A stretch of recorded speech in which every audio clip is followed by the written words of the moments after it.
Hello everyone, welcome to my YouTube channel Pharmacide. तो guys, आज मैं रिव्यू करने वाला हूँ RL 500 ml की बोतल का कि इसको किस बीमारियों में लगाना चाहिए, किन बीमारियों में इसको नहीं लगाना चाहिए, या इसको लगाते समय हमें क्या क्या सावधानी रखनी चाहिए।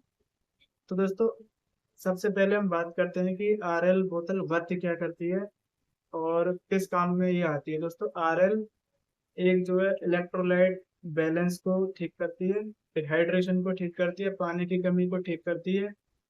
अगर किसी में पानी की कमी है तो इसको ये ठीक करती है। इसके अंदर मौजूद जो इसके कंपोनेंट्स होते हैं दोस्तों, जैसे कि सोडियम क्लोराइड है।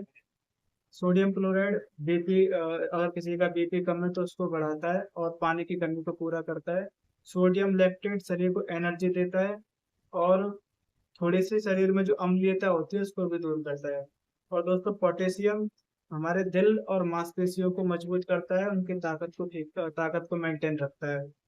चौथा दोस्तों, इसमें होता है कैल्शियम क्लोराइड, जो कि हमारी मांसपेशियों के मूवमेंट, नसों में खून की सप्लाई और खून के जो थक्के जम जाते हैं उसको रोकने का भी काम करता है दोस्तों। ये सारे कंपोनेंट्स मिलके शरीर में पानी की कमी को ठीक करते हैं, इलेक्ट्रोलाइट की कमी को ठीक करते हैं और वाइटल ऑर्गन और वाइटल साइंस को भी ठीक करते हैं। अब दोस्तों, बात करते हैं कि इसको जो है, इसके अंदर जो कंपोनेंट्स होते हैं वो कितने कितने mg के होते हैं।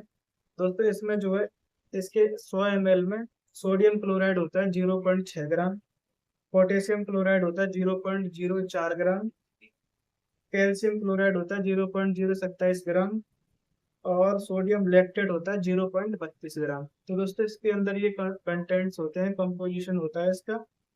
अब दोस्तों, बात करते हैं कि इसको हमें जो है किन किन बीमारियों में देना चाहिए। दोस्तों, इसको अगर किसी का बीपी कम रहता है तो ये बीपी बढ़ाने के लिए इसको लगा चढ़ाया जाता है। अगर जो है किसी को कमजोरी है, पोषण की कमी है, कई दिन से मरीज खाना पीना नहीं खा पा रहा है या मुंह से कुछ भी खाने पीने में असमर्थ है, तो ऐसे मरीजों को भी ये RL की बोतल लगाते हैं। किसी में सोडियम पोटेशियम की कमी को दूर करने के लिए लगाते हैं। और दोस्तों, सर्जरी में भी इसको लगाया जाता है। सर्जरी में फ्लूइड लॉस को रिकवर करने के लिए इसको लगाया जाता है। उल्टी, अगर किसी मरीज को उल्टी है, किसी को दस्त है, उसमें जो फ्लूइड लॉस हुआ होता है, उसमें जो पानी की कमी हुई होती है उसको भी पूरा करने के लिए इसको लगाया जाता है। अब दोस्तों, बात करते हैं कि इसको किन किन बीमारियों में हमें नहीं लगाना चाहिए। सबसे पहले तो इसको जो है, अगर किसी का बीपी बढ़ा हुआ है तो उसको ये बोतल नहीं लगानी चाहिए।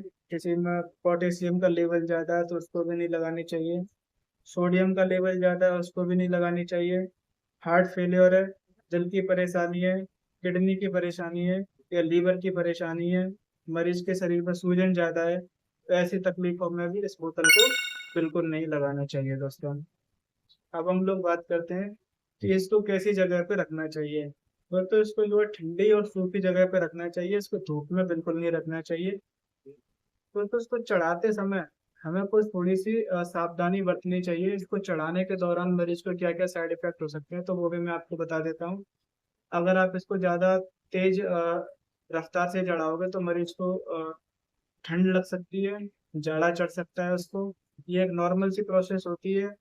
उस टाइम पे आप जो है बोतल को बिल्कुल बंद कर दें, मरीज को कंबल ओढ़ाएं और 1 ml एविल और 1 ml डेक्सा का इंजेक्शन IV उसको लगा दें, जिससे कि आधे से पौने घंटे में मरीज की ठंड बिल्कुल गायब हो जाती है, उसको ठंड लगना ठीक हो जाता है दोस्तों। दूसरा दोस्तों, इसको ज़्यादा चढ़ाने की वजह से ये जो फ्लूइड होता है ये मरीज की किडनी खराब कर सकता है, लीवर खराब कर सकता है या हार्ट को फेल कर सकता है। दोस्तों, इसको जो है बड़ी ही लिमिटेड मात्रा में चढ़ाना चाहिए। अगर आप इसको ज़्यादा मात्रा में चढ़ाते हो तो ये फ्लूइड मरीज के फेफड़ों में भी जमा होकर मरीज को सांस, खांसी जैसी तकलीफें पैदा कर सकता है। दोस्तों, अब बात करते हैं कि इसको कितनी मात्रा में चढ़ाना चाहिए। दोस्तों, कोई भी कैसी भी बोतल हो, उसकी एक पर्टिकुलर डोज नहीं होती है। इसकी डोज मरीज की बीमारी और उम्र के हिसाब से जो है इसकी डोज होती है। फिर भी मैं आपको साधारण तौर पे अगर बता दूं, किसी मरीज को जो है कमजोरी है या जो है उसको साधारण उल्टी दस्त है, तो हम उसमें जो है 500 से लेके 1500 ml तक इस RL की बोतल को चढ़ा सकते हैं। इससे ज़्यादा हम मरीज को नहीं देते। अगर किसी मरीज को ज़्यादा ही गंभीर उल्टी दस्त हो गए हैं, उसका उसकी पल्स रेट कम हो गया है और पल्स वॉल्यूम भी कम हो गया है, उसका बीपी ज़्यादा डाउन हो गया है, आंखें गड्ढे में घुस गई हैं।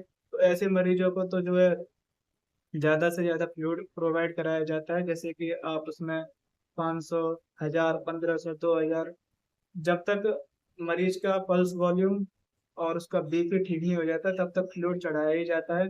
और ऐसा नहीं है कि आरएल ही लगाया जाए, उसमें जो D5, DNS, RL, ये तीनों मिक्स करके फ्लूइड तब तक लगातार चढ़ाते रहते हैं दोस्तों। तो ये कुछ इसकी सावधानी होती है। अगर आप इन सब चीज़ों का ध्यान रखोगे तो मरीज को कोई भी तकलीफ नहीं होगी, और ये सारी बातें आपको ध्यान रखनी जरूरी होती हैं दोस्तों। अगर आपको मेरी ये वीडियो अच्छी लगी हो तो मेरे चैनल को सब्सक्राइब करना, वीडियो को लाइक करना और शेयर करना। बहुत बहुत धन्यवाद आपका दोस्तों। आगे हम मिलेंगे ऐसी एक अच्छी वीडियो के साथ में, एक अच्छी नॉलेज के साथ।